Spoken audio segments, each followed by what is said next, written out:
আজ রোববার। বন্ধুরা, তোমাদের কাছে আমার একটা রান্নার রেসিপি শেয়ার করলাম। রোববার মানেই আমি নিজের হাতে রান্না করে সবাইকে খাওয়াই এবং খুব ভালো লাগে খাওয়াতে। আজকে বিশেষ রান্না ছিল আমার ভোলা মাছ লতি দিয়ে পাতায় ভেজেছি, কলা পাতায়। দারুণ লাগে এটা খেতে, আমার বাড়ির সকলে খুব ভালো খায়, তাই এটা আমি মাঝে মাঝেই করি। আমার এই রান্নাটা শিখেছি আমার দিদার কাছ থেকে। তবে কথাই তো আছে, দিদা ঠাম্মার মতন রান্না চেষ্টা করলেও পারা যায় না, সেই টেস্ট আনা যায় না বলতে গেলে। তবে চেষ্টা করি, কিছুটা ভালো লাগে সবার, এতেই আমার আনন্দ।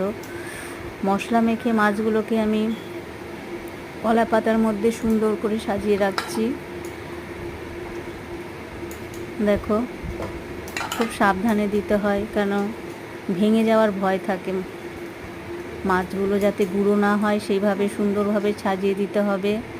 এরপরে তোমার লতিটাকেও মশলা দিয়ে সুন্দরভাবে নাড়াচাড়া করে মাখিয়ে সেটার আর একটা প্রলেপ আমি মাছের ওপর দেব।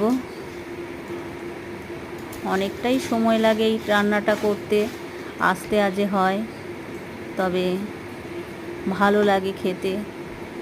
তাই রোববার মানেই চেষ্টা করি করার।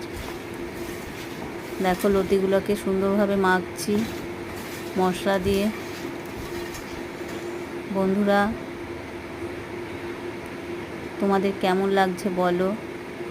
তোমাদের যদি ভালো লাগে অবশ্যই কমেন্টস করো। কমেন্টস করলে আমি একটু আগ্রহ পাই, এই যা কি।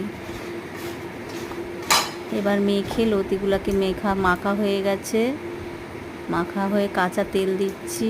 কাঁচা তেল দিয়ে, তেলটা একটু বেশি লাগে, অনেকটাই তেল লাগে। তেল দিয়ে এটাকে আমি মাছের ওপর দিয়ে আবার সাজিয়ে দিচ্ছি, সুন্দরভাবে সাজিয়ে দিচ্ছি। তারপরে এটা আস্তে আস্তে আর একটা পাতা দিয়ে আমি এটা ঢেকে দেবো, কলা পাতা দিয়ে।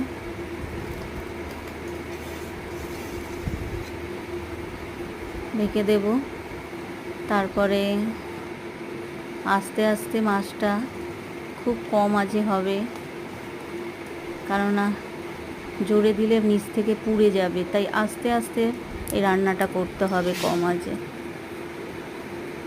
তোমাদের কেমন লাগলো অবশ্যই আমাকে কমেন্টস করে জানিও। Bye bye.